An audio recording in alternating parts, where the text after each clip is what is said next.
chronique du patrimoine.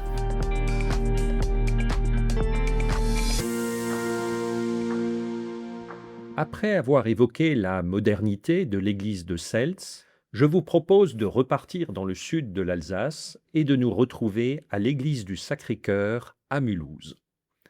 Cet édifice est élevé à partir de 1956 et achevé en 1959.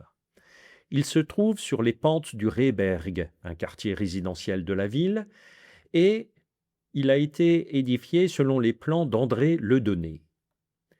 Greffé sur une chapelle des années 1930 au mobilier en céramique signé Dôme, l'artiste qui a œuvré à Saint-Louis de Vincennes, le Sacré-Cœur de Mulhouse est un édifice majeur de l'art sacré d'après-guerre. Il est doté d'une tour-lanterne qui permet à la lumière d'inonder l'espace de célébration et d'assemblée. Mais c'est surtout le baptistère qui va retenir notre attention.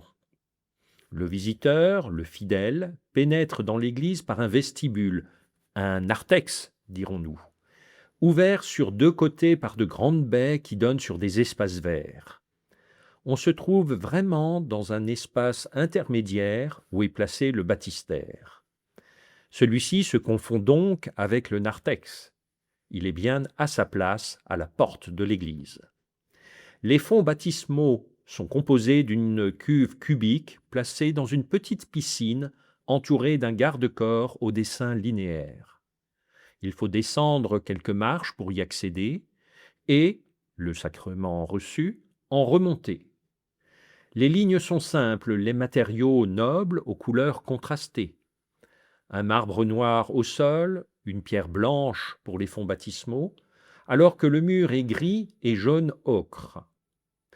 Au mur, une composition de Jean-Pierre Sauvegrain date de 1994. Elle évoque le Sacré-Cœur. C'est une croix en bois clair au dessin dynamique qui s'ouvre en cœur sur le croisillon droit de la croix, au dessin à peine esquissé.